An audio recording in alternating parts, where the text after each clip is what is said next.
देख रहे हैं आप और मैं हूं आपके साथ कुमुद। राजस्थान में सियासी सरगर्मियां तेज हो गई हैं। इसी बीच कांग्रेस के बीच जारी अंदरूनी कलह खुलकर सामने आ गई है।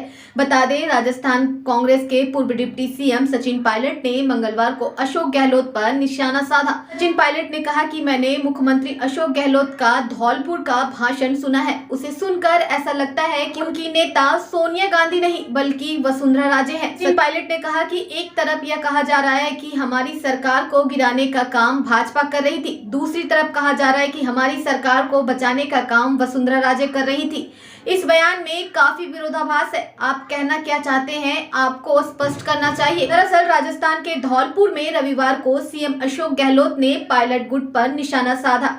गहलोत ने कांग्रेस के भीतर प्रतिद्वंदता पर निशाना साधते हुए गहलोत ने कहा कि पूर्व मुख्यमंत्री वसुंधरा राजे और भाजपा के दो अन्य नेताओं ने 2020 में संकट के समय उनकी सरकार को बचाने में मदद की थी। कांग्रेस के कुछ विधायकों ने विद्रोह किया था और उनकी सरकार को गिराने की कोशिश की गई थी। बता दें, गहलोत के इस बयान के बाद सचिन पायलट और वसुंधरा राजे के भी बयान सामने आए हैं। सचिन पायलट ने कहा कि मुझ पर कई तरह के आरोप लगाए गए हैं, मुझे निकम्मा, गद्दार और न जाने क्या क्या बोला गया। पूर्व डिप्टी सीएम ने कहा कि मैं अब नाउम्मीद हो चुका हूं, मैं संघर्ष यात्रा निकालूंगा। सचिन पायलट ने 5 दिन की पद यात्रा का ऐलान किया है। वहीं 2020 में हुई बगावत का जिक्र करते हुए सचिन पायलट ने कहा कि हम सरकार में नेतृत्व परिवर्तन चाहते हैं। हमने अपनी बातों को पार्टी हाईकमान के सामने रखा। कई दौर की बैठक के बाद एक कमेटी बनाई गई जिसमें एक रोड मैप तैयार किया गया। इसके बाद हम सभी लोगों ने कांग्रेस को मजबूत करने के लिए पूरी मेहनत से काम किया। 2.5 साल का यह कार्यकाल हुआ, उसमें अनुशासन तोड़ने का कोई काम हमारी तरफ से नहीं किया गया है।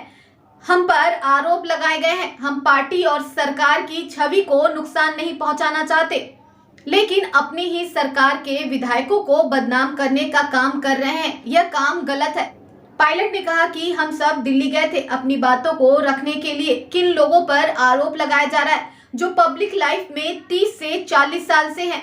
सचिन पायलट ने आगे कहा कि अपने ही विधायकों और नेताओं को बदनाम करने और भाजपा का गुणगान करना मेरे समझ से परे है। मैं 11 मई को अजमेर से एक जनसंघर्ष यात्रा निकालूंगा। यात्रा जयपुर तक होगी। यात्रा 125 किलोमीटर की होगी। सही निर्णय तब लिया जाएगा जब जनता का पूरा साथ होगा। यह यात्रा भ्रष्टाचार के खिलाफ होगी। बता दें, गहलोत के इस बयान के बाद राजस्थान के पूर्व मुख्यमंत्री वसुंधरा राजे सिंधिया ने इस बयान का खंडन किया। वसुंधरा राजे ने कहा कि मेरे खिलाफ अशोक गहलोत का बयान एक साजिश है। अशोक गहलोत ने जितना अपमान किया है उतना कोई मेरा अपमान नहीं कर सकता। 2023 के विधानसभा चुनाव हारने के डर से झूठ बोल रहे हैं। उन्होंने इस तरह के झूठे आरोप लगाए क्योंकि वो अपनी ही पार्टी में बगावत से बौखलाए हुए हैं। बता दें, इस महीने राजस्थान में विधानसभा चुनाव होने वाले हैं, लेकिन कांग्रेस की आपसी कलह खत्म होने का नाम नहीं ले रही है। आपका इस खबर के बारे में क्या राय है, हमें कमेंट करके जरूर बताइएगा। और अगर अभी तक हमारे चैनल को सब्सक्राइब नहीं करा है तो प्लीज सब्सक्राइब कर लें।